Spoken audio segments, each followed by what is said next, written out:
Parece que alguien quiere entrar. A ver, un segundo. Sí. Ya está, creo que ya estamos todos. A ver, vamos entonces con... Listo. A ver, chicos. Órganos linfoides, entonces, los principales que ustedes deben considerar para hacer diferencia entre cuál es ganglio, vaso y timo. ¿Ya? Entre esos tres a veces hay confusión, entonces tenemos que estar seguros de ciertos parámetros y ciertos criterios que tiene cada uno. ¿Ya? Entonces, vamos con ganglio. Ganglio hemos dicho que tiene una fina cápsula de tejido conectivo que se introduce dentro del parénquima, pero a diferencia del vaso, estas proyecciones que se llaman trabéculas son delgadas, ¿no? Y nunca tienen vasos sanguíneos en el interior, solamente es tejido conectivo que se introduce hacia la zona más superficial del ganglio que se llama corteza. Todo esto de acá que estamos viendo, desde aquí de la flechita hacia la zona de la cápsula, eso es la corteza. ¿Por qué se caracteriza la corteza? Por la presencia de estos folículos o nódulos linfoides, que también los vamos a ver en otros órganos, ¿no? Pero no así como los vemos aquí en ganglio linfático, todos ordenaditos y cubiertos solamente por tejido conectivo, ¿ya? Bien, esta es entonces la corteza con sus nódulos linfoides y acá esto sí quiero que lo vean bien porque en algunos esquemas que hicieron, lo hicieron de forma circular y no es circular, ¿no? Es como cordones, por eso se llaman cordones medulares, ¿ya? Y esta es la zona del ilio en la que encontramos clásicamente los tres vasitos, ¿no? Arteriola, vénula y capilar linfático. Ahora, ¿qué es importante acá en lo que corresponde a ganglio linfático? Reconocer que es un órgano por el que circula sangre y por el que también circula linfa. Entonces, la sangre ingresa por la arteriola aferente, por acá ingresa, ¿no? Llega hasta la corteza, hacia la zona subcapsular y luego retorna y sale a través de la vénula, ¿ya? Ahora, en cambio, los capilares linfáticos, ¿se acuerdan que hemos dicho que los capilares tienen válvulas y por lo tanto hay un solo sentido? Entonces, la linfa, ¿por dónde ingresa? Ingresa por acá, por estos vasitos que están a nivel de la cápsula y que se llaman los vasos linfáticos aferentes, ¿ya? Aferentes. Llegan después a estas zonas más claritas. En un momento le voy a dar más aumento, no se preocupen. Llegan a estas zonas más claritas que son los senos marginales o subcapsulares, ¿ya? Luego sigue avanzando y acá también tenemos unos espacios, miren, entre los folículos, por eso se llaman los senos parafoliculares, ¿ya? Senos parafoliculares y finalmente llegan hacia la zona de la médula a través de estos espacios que están entre los cordones medulares, que sí tienen células, ¿ya? No son espacios vacíos, sí tienen células y se llaman los senos medulares, hasta que al último desemboca toda la linfa en el capilar linfático eferente. Repito, ¿ya? Capilares linfáticos aferentes, senos marginales o subcapsulares, senos parafoliculares, senos medulares y capilar linfático eferente. Ese es el recorrido normal que hace la linfa. Damos acá un mayor aumento a la cápsula, ¿no? Esta es la cápsula. Acá miren un vasito que está dentro de la cápsula de pared muy delgadita. Este es un capilar linfático aferente. En cambio, esto de acá que está por debajo de la cápsula, ¿no? Esta es la cápsula, ¿sí? Y esto de acá es un espacio en blanco que ya está rodeando a un folículo linfoide. Este es un seno marginal o subcapsular. Igual acá, esta es la cápsula. Este de acá, ¿qué sería? ¿Qué sería? Capilar linfático aferente. Capilar linfático aferente, ¿no? ¿Ya? Entonces, capilar linfático aferente, ¿se ve bien? ¿Sí? Ya, esta es la cápsula y este espacio en blanco que estamos viendo acá debajo de la cápsula y en contacto con esta zona que es bien celular, que es la zona de la corteza, sería el seno marginal o subcapsular. Mucho cuidado acá en el examen, ya jóvenes. Cuando ustedes vean así bastante celularidad linfoide y vean esta cápsula de tejido, entonces fíjense bien, si está pegado a la zona celular, a la zona de la corteza, ese es el seno subcapsular. En cambio, si son estos vasitos que están bien delimitados, que están sobre la cápsula o en medio de la cápsula, esos son los vasos linfáticos aferentes, ¿ya? Acá incluso se ve, miren, bien bonito cómo ingresa, ¿no? Hasta que rompe la cápsula y este es el vaso linfático aferente.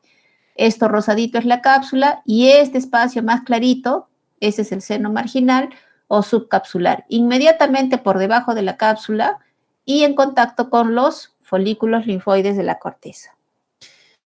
Vamos con la zona de la médula. Esta es la zona de la médula. Acá vemos unas zonas más celulares, ¿no? Más celulares de forma un poco irregular, que son los senos medulares, ya, senos medulares, y los espacios más claritos, las zonas que tienen una menor densidad celular, esos son los senos medulares, que por los que transcurre la linfa, pero por los que también hay algunos vasos sanguíneos, porque los vasos sanguíneos discurren también en medio de estos senos medulares, ¿ya? Entonces, cordones medulares, senos medulares. Esta imagen es muy clásica, ya jóvenes, entonces no se confundan acá. No hay otro órgano linfoide que tenga esta distribución en cordones y senos medulares.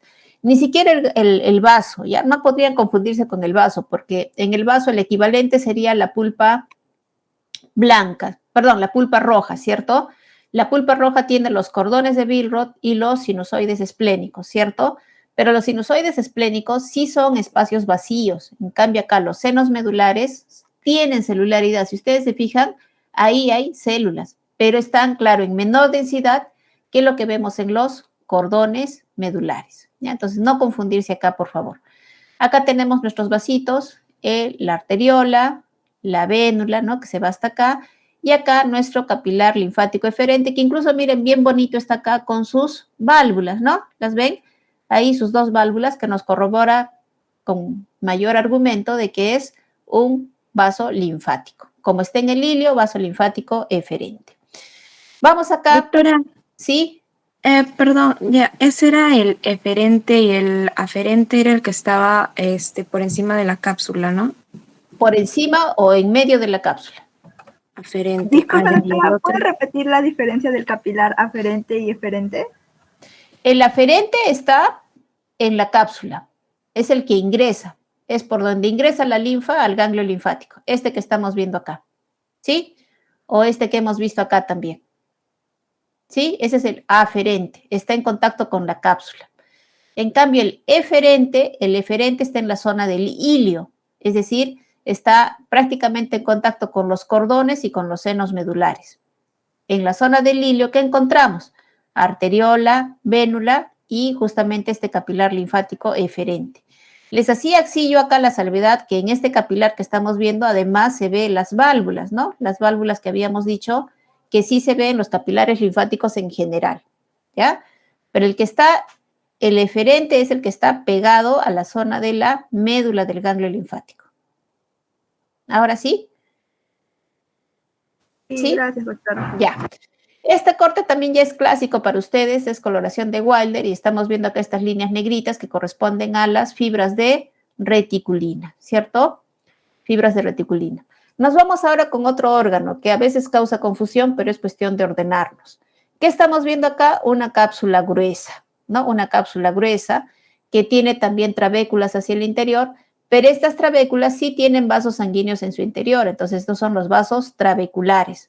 Si vemos un vaso sanguíneo que está envuelto por tejido conectivo, ¿no? Así grueso, denso, rosado, eso más que seguro que nos está orientando a que estamos viendo el interior del vaso, ¿no? El vaso con B labial y con Z, que es otro órgano linfoide importante.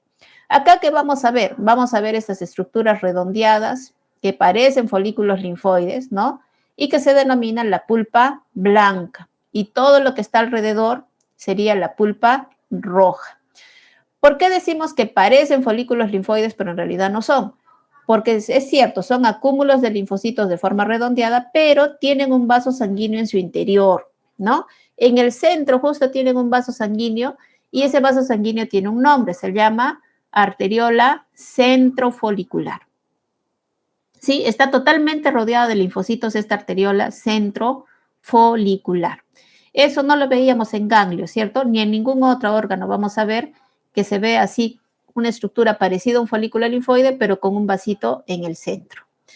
Miren alrededor ahora, alrededor del tejido, ¿no? se ve unas zonas celulares y otras que se ve como espacios en blanco, ¿sí?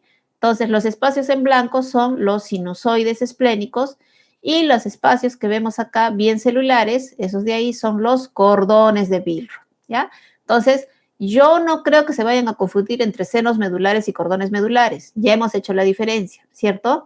Sinusoide esplénico, entonces, es espacios prácticamente vacíos, ¿ya? Y los cordones son la celularidad que está alrededor. Vuelvo a poner la imagen del ganglio, por si acaso, ¿ya? ¿Ven la diferencia? ¿No? Entonces, acá solamente es cuestión de que los cordones medulares del ganglio son mucho más celulares y los senos medulares son mucho menos celulares, ¿ya? La densidad celular es la que nos varía acá. ¿Ya, chicos? Listo. Volvemos. Vemos ahora acá este vaso trabecular, ¿no? Vaso trabecular. Entonces, sí, efectivamente, ya eso nos dice estamos en vaso. ¿Qué nos corrobora? Esto de acá, la presencia de los sinusoides esplénicos y acá los cordones de Billroth. Vemos acá nuevamente pulpa blanca, ¿sí? Ahí está el vasito que destaca muy bien, ¿no? ¿Qué sería qué vaso? Arteriola centrofolicular. Muy bien, y nos estamos saliendo, miren, de la pulpa blanca, nos salimos, ¿y qué vasito sería este? Que ya está en contacto prácticamente acá con un sinusoide esplénico. Arteriola penicilada. Exacto, entonces la arteriola centrofolicular siempre está totalmente rodeada de linfocitos. En cambio, la arteriola penicilada es la que sale de la pulpa blanca hacia la pulpa roja. Acá está mayor aumento, ¿no? Arteriola centrofolicular y la arteriola penicilada. Muy parecidas, lo que cambia es la ubicación. Vamos con este vasito ahora. ¿Qué habíamos visto acá? Los sinusoides esplénicos, ¿cierto? Y toda la parte celular viene a ser los cordones de Billroth, ¿ya? Sinusoides esplénicos aquí, ¿sí? Entonces, yo veo acá un vasito que está justamente en el cordón de Billroth. Un vasito de pared gruesa, miren, de pared gruesa, como si tuviera una cobertura, ¿no? Entonces, esta es la famosa arteriola envainada. ¿Dónde se encuentra la arteriola envainada? Específicamente en los cordones de Billroth. ¿Listo? Sí, pero para ello, entonces, yo tengo que reconocer bien los sinusoides esplénicos y los cordones de Billroth. ¿Ya? Muy bien. Seguimos. Esto de acá es lo mismo, el vaso, pero con coloración de Weiler, ¿no? Esta es la cápsula, ¿sí? Estas son las trabéculas. Y bueno, lo que era acá para ver las fibras de reticulina, porque son órganos linfoides cuyo armazón, cuyo sustento se basa en fibras de reticulina. Es ahí donde se forman el esqueleto de estos órganos. Vamos con otro órgano, el timo. Timo también se divide en corteza y también se divide en médula, pero no es la misma distribución que tiene el ganglio linfático. En este caso, la corteza está más oscurita, ¿no? Así media lobulada, ¿no? ¿Por qué? Porque el timo tiene varios lóbulos. Si se fijan acá, acá hay un lóbulo, acá hay otro lóbulo, y no sé si logran ver esta línea que viene a ser la cápsula. Entonces, la cápsula cubre a varios lóbulos, ¿ya? Entonces, este lóbulo tiene su corteza que está acá más oscurita, donde vemos células linfoides maduras, ¿no? Los timocitos, y vemos una zona pálida más clara, en la que encontramos que estas estructuras que a este aumento se ven de color rosadito, que son los corpúsculos de Hasal.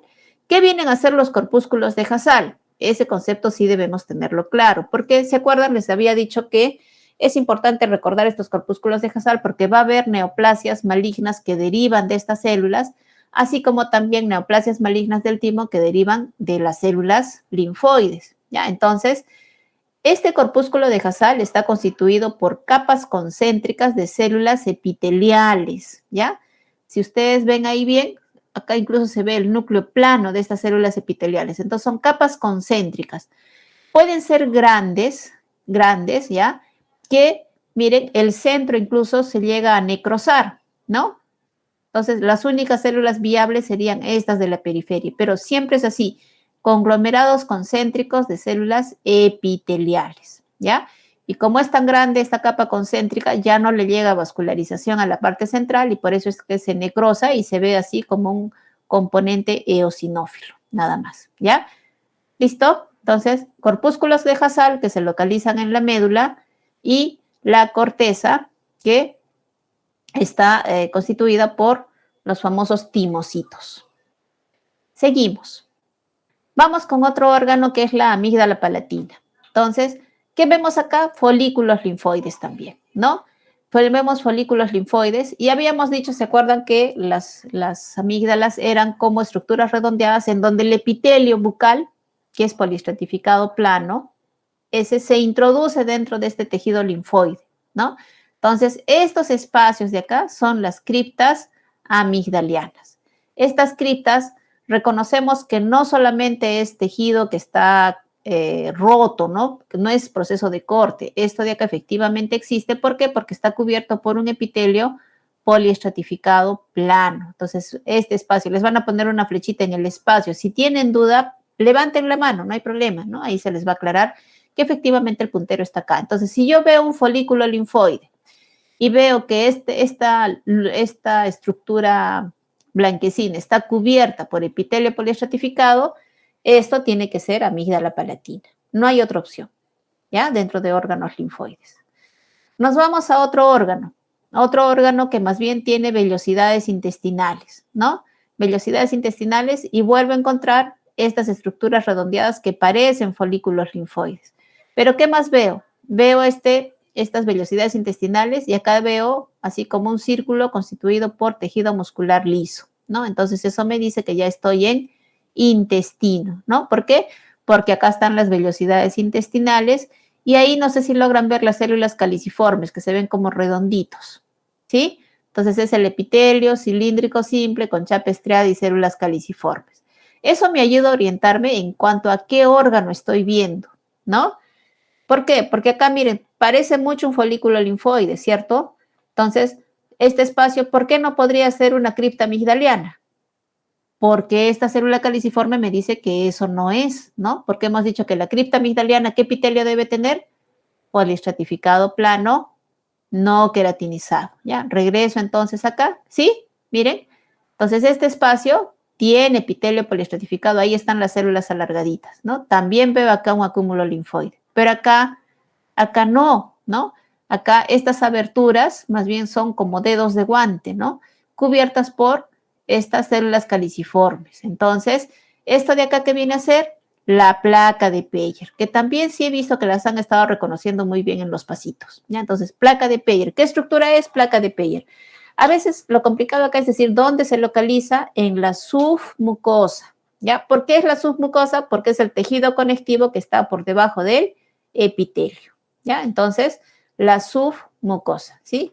Pero también puede romper, miren, la muscularis mucosae y también se puede extender hacia la mucosa, pero su localización es principalmente la submucosa del ilion, ¿ya? Del ilion. Acá igual, miren, si yo veo acá, ¿no? Puede ser un folículo linfoide, ¿cierto? Entonces veo más allá y encuentro estas células caliciformes. Entonces no hay otra opción. Esto tiene que ser placa de Peyer porque es el ilion, es el único órgano de los que hemos visto que está así con la presencia de esas células caliciformes. Vamos con otro órgano. Este de acá es apéndice secal, ¿no? Apéndice secal también tiene folículos linfoides, incluso miren acá su corona y su centro germinal, ¿cierto? Entonces acá veo un espacio, ¿no? Entonces me dicen acá, ¿qué órgano señala el puntero? Entonces, igual, veo folículos linfoides. A ver, ¿será amígdala palatina, será ilion o será apéndice secal? ¿No? Pero estas estructuras redondeaditas ya me orientan hacia apéndice secal. ¿Por qué? Porque son glándulas, miren, con un epitelio cilíndrico, ¿no? Acá también tenemos epitelio cilíndrico. ¿Vemos células caliciformes acá? No se ve, ¿no? Entonces, un epitelio cilíndrico en la lámina propia, es decir, en el tejido que está entre el epitelio y los folículos linfoides, la presencia de glándulas. Entonces, esas glándulas ya me indican que esto es apéndice secal, ¿ya? ¿Listo? ¿Dudas hasta acá, jóvenes? ¿No? Y bueno, y la célula que habíamos visto ya en el capítulo 1 y también ahora en este capítulo, estas, ¿no? Estas de acá, que tienen el núcleo excéntrico, su cromatina como en rueda de carreta y que son las famosas células plasmáticas con citoplasma basófilo porque tienen gran cantidad de ribosomas, ¿no? La mayor cantidad de ribosomas, el citoplasma es más cianófilo, ¿no? Más basófilo. ¿Listo? Muy bien. Nos vamos ahora al siguiente segmento. Vamos a correr un poquito y nos vamos con piel. Piel, entonces, ¿alguna duda, chicos, acá en lo que es órganos linfoides para poder pasar al siguiente tema? Doctora, una consulta. Si nos preguntaran por ubicación de, digamos, los nódulos linfoides del apéndice secal, ¿o no nos preguntarían eso? Del apéndice secal es submucosa también. También es su mucosa. Sí, Ok. sí, sí. Pero ahí generalmente les piden el órgano. O bien les dicen, ¿qué estructura es? Folículo linfoide. ¿En qué órgano se encuentra? ¿No? Apéndice secal. Es justamente porque tienen que diferenciar si es que es apéndice secal o si es amígdala palatina o si es ilio. En ilio, por ejemplo, les ponen la flechita en la placa, ¿no? Le dicen, ¿qué estructura es? Placa de Peyer. ¿A qué órgano corresponde? ¿No? Entonces, por eso es importante que reconozcan el epitelio. ¿Alguna otra pregunta más? ¿No? Ya. Seguimos entonces ahora con piel. Vamos con piel. Y habíamos visto entonces pulpejo de dedo como prueba para estudiar todos los componentes de la piel gruesa, ¿no? Porque tenemos piel gruesa y piel delgada. Piel gruesa, entonces, aquí está, ¿no? Por donde está yendo el puntero sería la zona de la membrana basal. Entonces, esta zona de la epidermis, que sería el epitelio poliestratificado plano queratinizado, ¿no? Tiene 5 estratos, ¿sí? El primer estrato es el basal, el que está... Disculpe, no se ve la pantalla. no se ve, perdón. Faltaba compartir. Gracias por avisar. Ya, ahora sí, ¿no? Ya, entonces habíamos dicho que es pulpejo de dedo, ¿no? Entonces tenemos acá toda esta zona que está constituida por el epitelio poliestratificado plano, queratinizado, que es la epidermis. El nombre correcto ahora es epidermis. Y debajo el tejido conectivo, el que se proyecta dentro del epidermis a manera de papila, se llama dermis papilar o superficial, y el tejido conectivo que está más profundo, que ya no tiene contacto directo con la epidermis, sería la dermis profunda o dermis reticular. Dermis papilar constituida por tejido conectivo laxo, dermis profunda constituida por tejido conectivo denso no modelado. Vamos con la epidermis. La epidermis tenemos que reconocer 5 estratos. Aquí, pegado a la zona de la membrana basal, en contacto con el tejido de la dermis papilar, tenemos el estrato basal. Este estrato basal que puede tener células de forma cúbica o cilíndrica, ¿no? Estas células que se llaman queratinocitos, ¿ya? Principalmente tenemos queratinocitos, porque hay otras células, ¿no? También hay otras células, pero principalmente en todo el espesor de la epidermis, en todo el espesor donde hay células viables, vamos a ver principalmente queratinocitos, ¿ya? Entonces, los del estrato basal de forma cúbica o cilíndrica.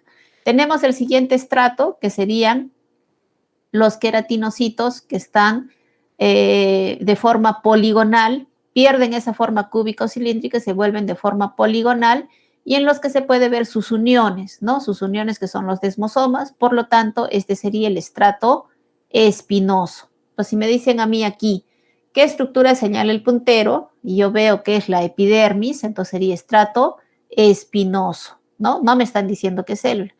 ¿Qué estructura señala acá? Estrato basal o también llamado germinativo, ¿sí? Ahora me voy acá, esta zona en la que veo estos gránulos, ¿no? Estos gránulos de queratoyalina, ¿ya? Estas gránulos, y donde las células más bien son alargadas. Entonces, esto de acá sería el estrato granuloso, ¿sí? Estrato granuloso todavía tiene células viables, pero característicamente su citoplasma tiene estos gránulos de queratoyalina. O sea, cambia la forma y también la presencia de estos gránulos en su citoplasma. Luego tenemos esto, mire, acá una zona más refringente, más brillante, que sería el estrato lúcido, que solo lo vemos en piel gruesa. Y finalmente esto de acá, que está constituido por queratina blanda, que sería el estrato córneo. Por eso es que a este epitelio le llamamos tejido epitelial poliestratificado plano queratinizado, ¿no? Entonces, lo más característico acá, los queratinocitos de forma cúbico-cilíndrica. Acá la presencia de los desmosomas en el estrato espinoso. Acá en el estrato granuloso, lo más característico, los granulos de queratoyalina. Acá del estrato lúcido, lo más característico es que solo se encuentra en piel gruesa. Y acá el estrato córneo, lo más característico, que está formado por queratina blanda. ¿Qué estructura es esta? Un corpúsculo de Meissner, ¿no? Que siempre ve en contacto acá entre lo más profundo de una papila dérmica y en contacto con el estrato basal, porque si no, no podría cumplir su función, que es la percepción táctil. Vamos acá. Esto sí es importante y lo hemos estado tomando reiteradas veces en los pasitos, ¿no? Entonces, los componentes de la glándula sudorípara. ¿Dónde se encuentra la glándula sudorípara? Puede estar desde la dermis profunda hasta la hipodermis. Acá, por ejemplo, incluso ustedes ven que está rodeado por tejido adiposo, por lo tanto, eso ya es hipodermis, ¿no? Hipodermis es decir, el tejido que está por debajo de la dermis profunda. Dijimos dos componentes bien definidos. Que es el componente excretor. ¿Por qué excretor? Acá vemos su luz y vemos gran cantidad de núcleos redondeaditos, miren, hacia la luz y también en la forma periférica. Entonces, cuando tiene una doble hilera de núcleos, esto de acá es el componente excretor. Acá se ve mejor, miren, jóvenes, ¿sí? Una estructura más o menos redondeada, este es su luz, este circulito, y alrededor del circulito veo 3 núcleos, ¿cierto? Me voy un poquito más afuera y veo más núcleos, ¿no? Entonces veo acá 1, 2, 3, varios núcleos alrededor de la primera hilera de núcleos que había visto. Igual acá, ¿no? La luz, 4 núcleos alrededor de esa luz y por fuera de esos primeros núcleos veo más núcleos. Entonces, doble hilera de células, componente excretor. Me voy hacia esta zona central. Esta zona central, en cambio, ¿qué es lo que más destaca acá? Unas células alargadas que están en la periferia, que son las células mioepiteliales. Y otro componente es que tiene una sola hilera de células cúbicas, un poco desordenadas, sí. El citoplasma un poco pálido, sí, pero es una sola hilera. En algunas zonas se logra ver que tiene su luz, pero siempre es una sola hilera de células rodeada de células mioepiteliales. Entonces, ¿qué estructura señala ahí el puntero? Componente secretor de glándula sudorípara. Así tal cual tienen que decirlo, ¿ya? Acá también componente secretor de glándula sudorípara. Igual acá. En cambio, este de acá es componente excretor de glándula sudorípara. Ahora, ojo jóvenes, a veces se confunden y les dicen dónde se localizan o se localizan exclusivamente en la hipodermis. Falso, porque recuerden que el componente secretor y el excretor están acá, pero ¿hacia dónde llega el sudor? Hacia la superficie de la piel, ¿no? Cuando ustedes sudan, ¿qué se moja? La piel, ¿cierto? Entonces, el componente excretor atraviesa toda la dermis y llega hasta la superficie de la piel. Bueno, en este caso, no lo notamos bien, pero me parece que en uno de los cortes de piel delgada sí se veía bonito cómo el componente excretor subía hasta la superficie, ¿ya? Entonces, no están solamente acá, están en todo el espesor de la piel. ¿Listo? Las glándulas sudoríparas. Acá igual, a ver, ¿qué sería este componente? Excretor. Excretor. ¿Y este de acá? Secretor. Secretor. Más clarito, ¿no? Más vaculado. Acá. Secretor. Secretor también, ¿ya? Entonces, ahí sí tengan mucho cuidado. Bueno, este ya lo hemos visto. ¿Qué estructura es? Ampliamente conocido. El corpúsculo de Batter-Pacini, que nos permite percepción de sensación de presión, ¿no? De profundidad. Y esta estructura también, sí, ya más o menos la están reconociendo un buen porcentaje de ustedes, que sería, ¿qué estructura? Globus vascular. Globus vascular rodeado de fibras de colágeno, porque se encuentra en la dermis profunda, ¿no? Pero miren, acá también hay un componente de excretor de la glándula sudorípara, ¿no? Ahí se ve bien. Vamos con piel delgada, Doctora, ojo. disculpe, Sí. una consulta. Entonces, si nos llegasen a preguntar por ubicación de la glándula sudorípara, tendríamos que especificar que la secretora sí podría estar en la hipodermis o la dermis profunda. No, lo que pasa es que a veces les ponen, la glándula sudorípara se encuentra solo en la hipodermis. Y sí, le ponen ustedes verdadero, pero no, pues ocupa todo el espesor. Ah, ok, doctora, gracias. ¿Ya? Sí. Ya. Vamos ahora acá, piel delgada, también tiene glándulas sudoríparas. Mira, acá se ve, ¿no? Acá se ve. Estas son glándulas sudoríparas, pero miren cómo está su componente excretor ascendiendo, ¿no? Ascendiendo. Entonces, por eso les decía, está en todo el espesor de la piel. ¿Qué célula hemos visto acá? Hemos visto la que corresponde a esta célula que tiene núcleo bien redondito, basófilo y citoplasma claro. Por eso también se le llaman células claras y son los melanocitos, ¿ya?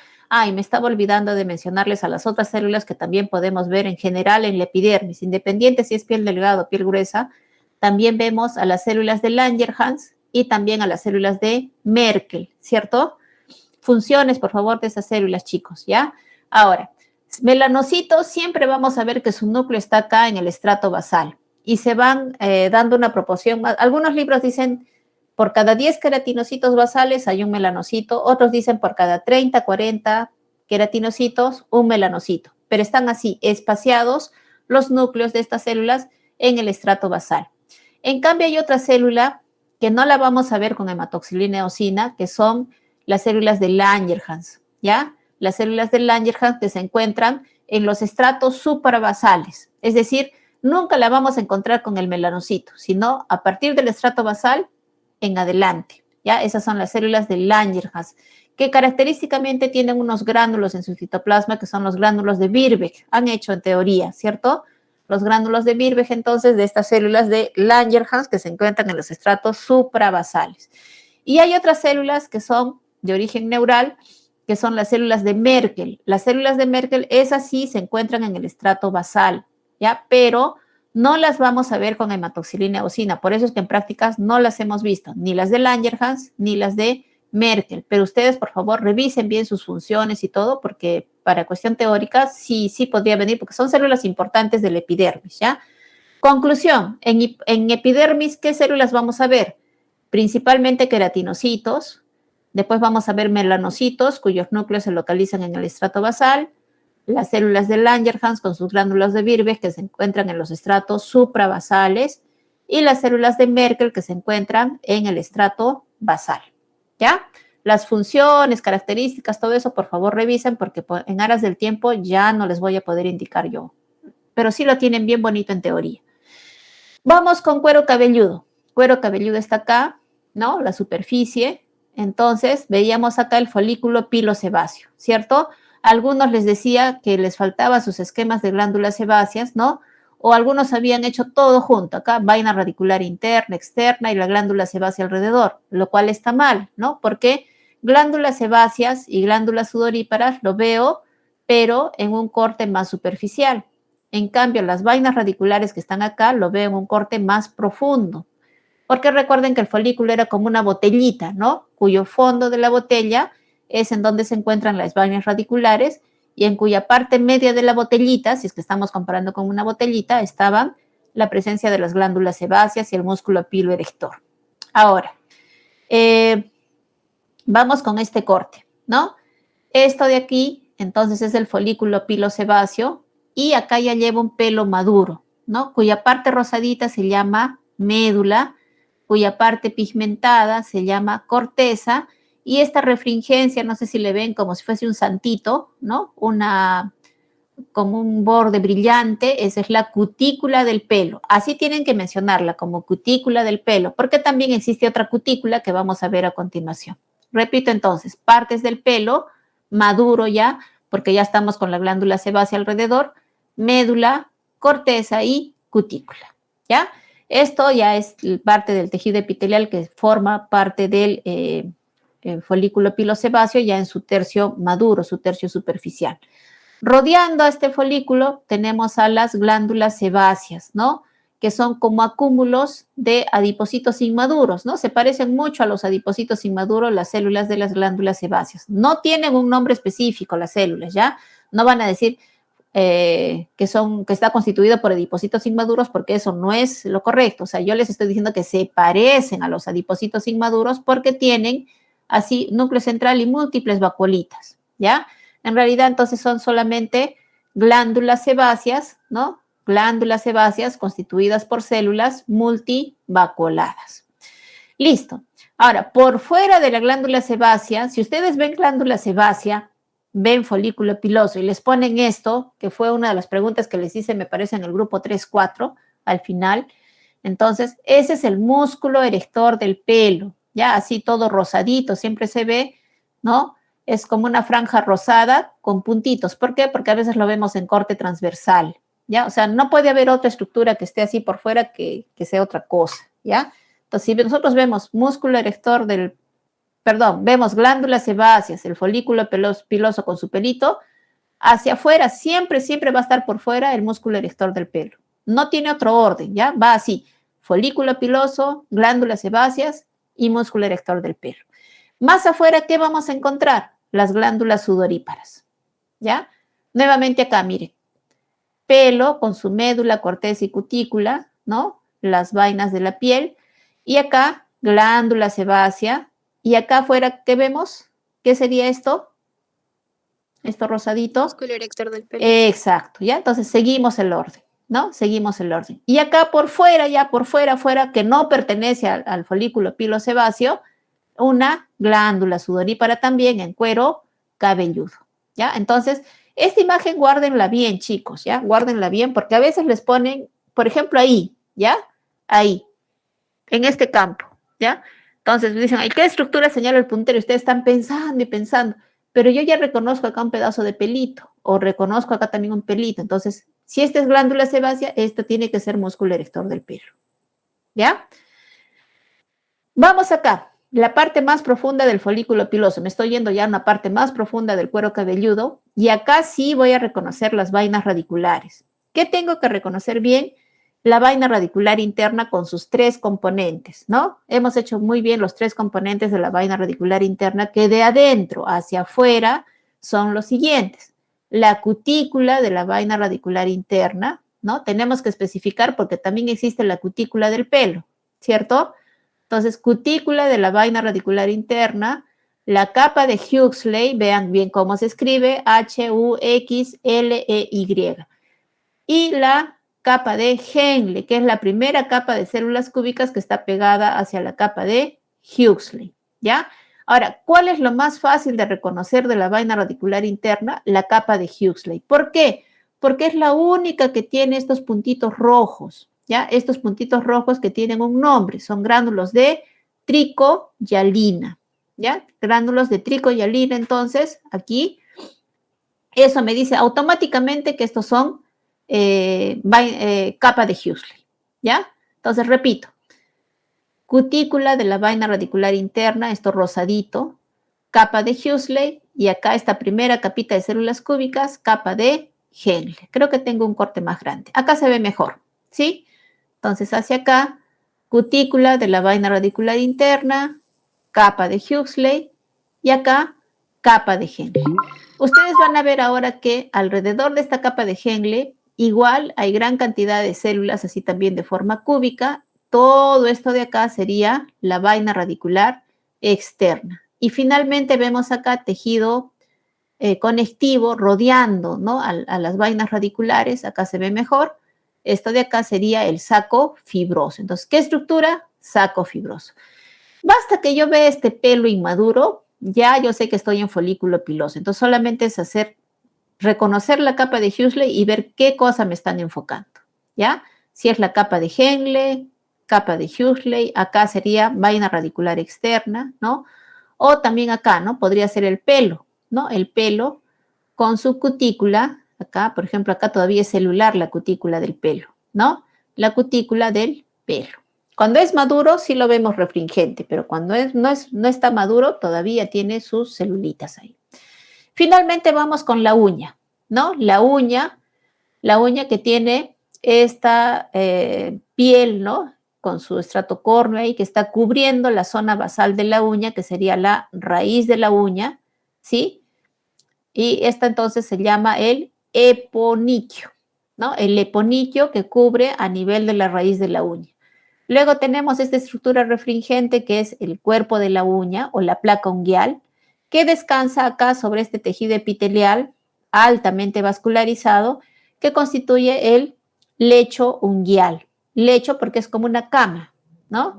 Aquí se ve entonces la placa unguial, el lecho unguial, Y acá en la zona terminal, miren, de la placa unguial, esta zona donde se une y ya no crece más la uña, ¿no? Se une, el tejido epitelial ya está acá formando la parte distal del dedo. Esta zona de acá sería el hiponiquio. ¿Sí? Listo. Tengo acá las 11:57. Mejor nos unimos con el otro enlace para terminar lo que es endocrino y respiratorio. ¿Les parece? ¿Sí? Para que no se nos corte mitad de presentación. Ok, entonces nos unimos con el otro enlace, jóvenes, ¿ya? Igual, damos unos 5 minutitos.